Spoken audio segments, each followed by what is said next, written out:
I was freshly unemployed and trying to figure out where I want to go, what I want to do with my life. So I decided to learn Chinese. And take a road trip from Hong Kong to Lucknow. It was an interesting 68-day road trip. A Chinese company had just come out with their drone for aerial cinematography. Amazing drone. I invested in that drone along with an expensive latest GoPro, and it flew so beautifully. It was such a pleasure to fly that and just take videos and photos. 5 days into my expensive hobby, there was a major gust of wind and my drone just flew away. I was super depressed for the next 2 to 3 weeks after that.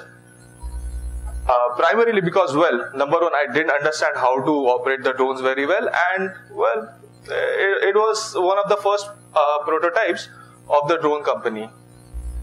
So I finished my road trip and came back to India, where I visited my alma mater, IIT Bombay. There were a bunch of guys who were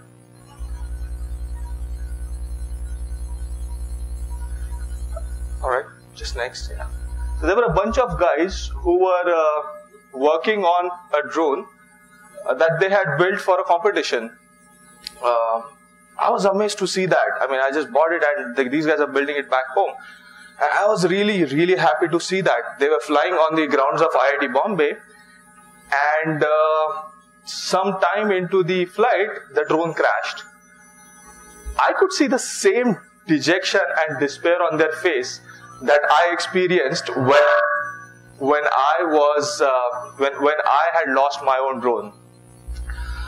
It's not about the money that you lost. Anyways, IIT Bombay was funding all of their work. It's more when you're building your own stuff and when it crashes, it kind of hits your morale pretty hard, and you tend to give up. In fact, there were a few other teams who had already given up for much less. Good news though, the team went on to win various awards in France, IMA France to be precise, in various categories. So they did well. Almost a year later,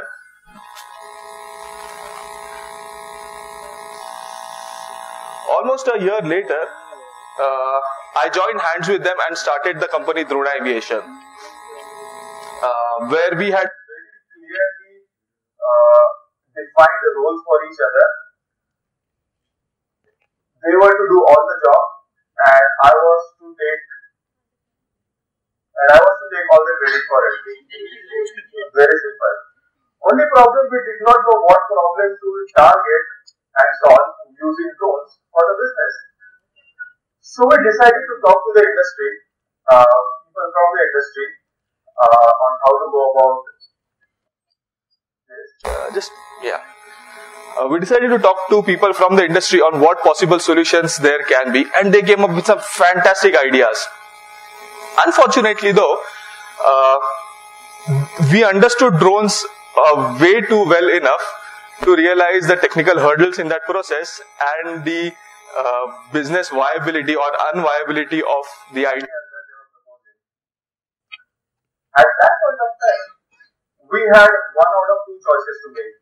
Either build an entire solution ourselves, and we did try that. We did try to build a solution for the fire department, for the lifeguarding section, but selling to the government takes an entirely different skill set, which we didn't really have. Or the second option for us was to build a community of developers who can build the solution that the consumers, the market, the industry requires. This made a lot of sense for us, because this way the drone industry in India would grow bottom up, like the way IT industry did a few years ago, instead of the top-down approach, which is how generally government projects go by. So we looked at what are the problems that we faced when we were developers. Number one, the drone platforms were extremely expensive. They were also very fragile. They were also very fragile platforms. So every crash meant that we lost a bunch load of money. It was also very difficult to program. So to make a very small change, you had to sift through multiple lines of code. It was also very unstable, and this part I'm not making up. We actually had to carry one person along with us everywhere we went, just so that he can pilot the drone that we had built. Finally, any sort of addition of external hardware to the drone was just extremely messy affair. The programming integration was very difficult, so very demotivating. In short, like there were quite a few hurdles that we faced. Now imagine you are an Android developer. Any Android developers in the house? I see a couple of hands going up. Now imagine you are an Android developer and you had to build the phone yourself. You had to build the phone by yourself. You had to figure out how to make the phone work, and then you had to worry whether the government will let you use it or not. That's the problem that drone developers in India are facing, and that is the reason why we have not seen hundreds or thousands of drone companies come up in India yet. Yeah. So if I told you that we looked at all these problem statements and decided to fix them all and build a product and go out, and like if I told you that we just built the product and went out into the market, I would be lying. We actually built an extremely dirty prototype, which was made out of balsa wood. It looked pretty bad, and well, it only flew. Yeah. Thankfully, we had some very patient, lovely, supporting adopters who helped us go from this. They helped us undergo a lot of iterations, supported us in this process, and we came to the next one. Yeah. And this is, after a lot of iterations, this is the first product that we launched. Pluto, the extremely robust nano-drone that's out in the market. It's very robust, it's easily programmable. We also 3,500 students who are trained on this platform and who are doing some pretty amazing work on top of it. In fact, it's after inputs from these students and developers that we built the next version, which is Pluto X. Again, the next version, which is in its alpha prototype phase, and which is in hands of a few developers. Now, let me tell you what I'm talking about.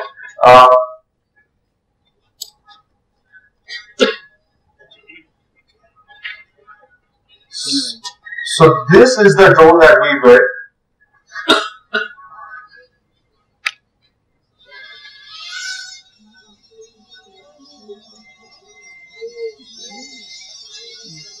The crashes on you, don't worry, it's pretty small.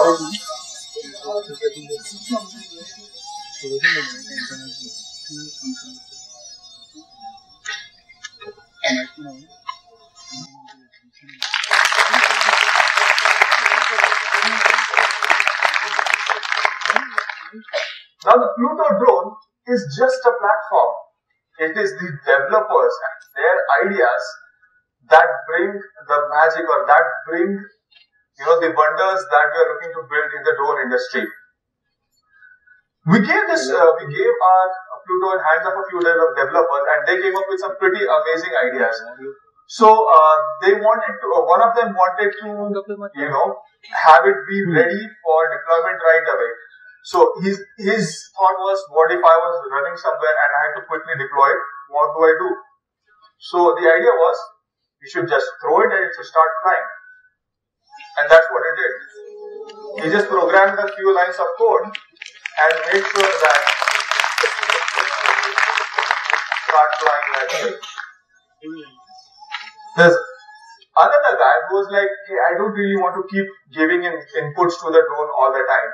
What if I could just with my motion sensor control the whole drone? So this is what he did.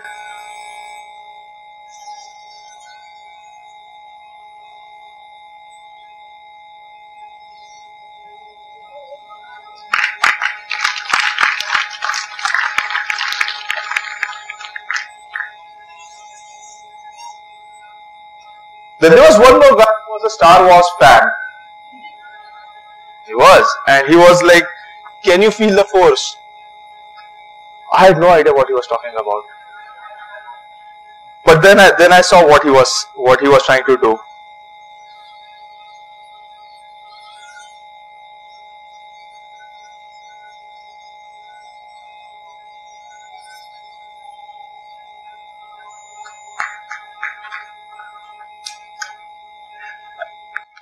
The idea was you feel the force and it basically has the distance sensors that feels the thing. Now these are just some of the things that the developers, just for fun executed on the platform that was available. But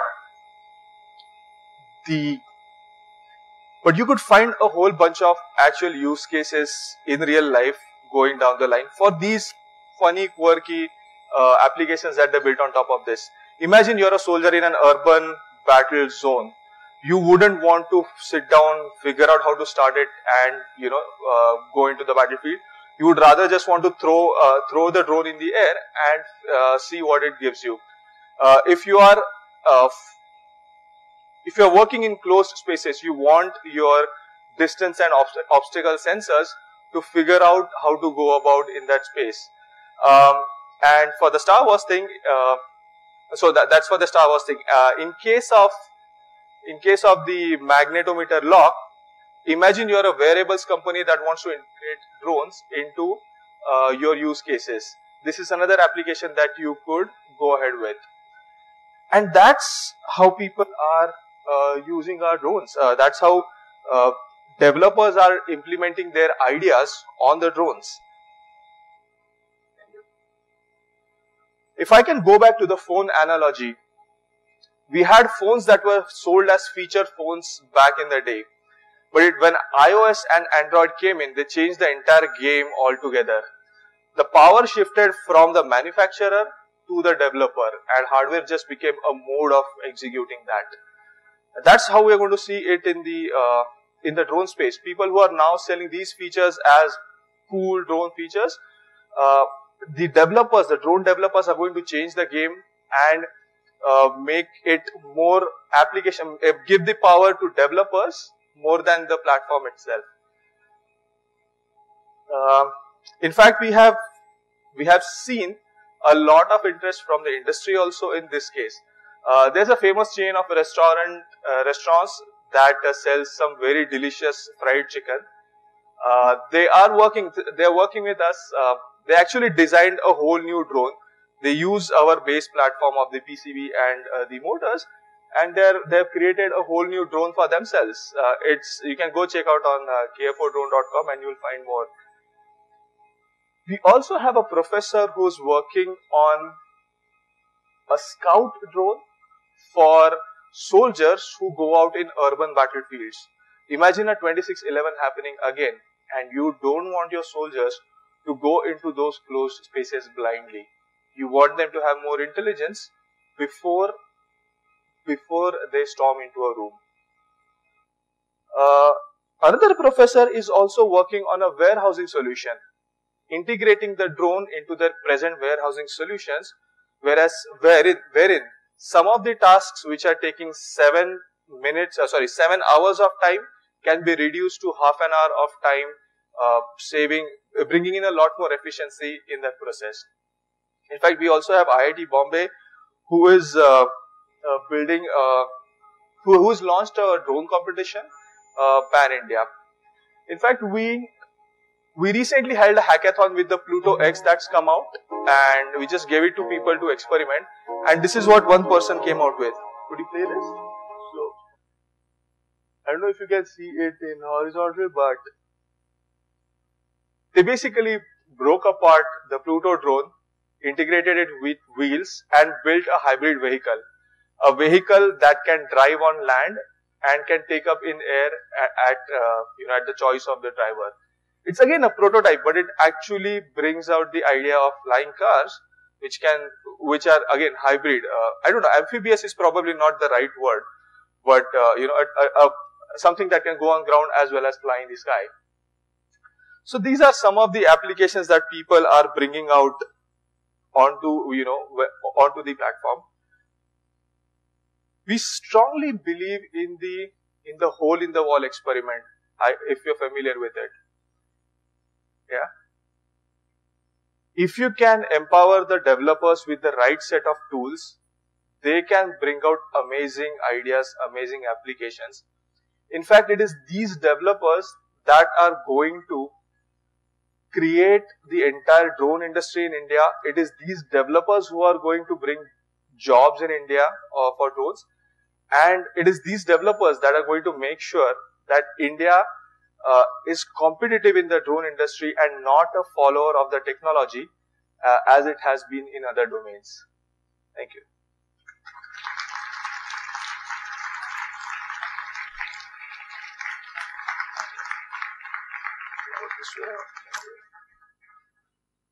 Quick question, do I go this way or that way? I think I'll go this way. Thank you for that informative speech, sir.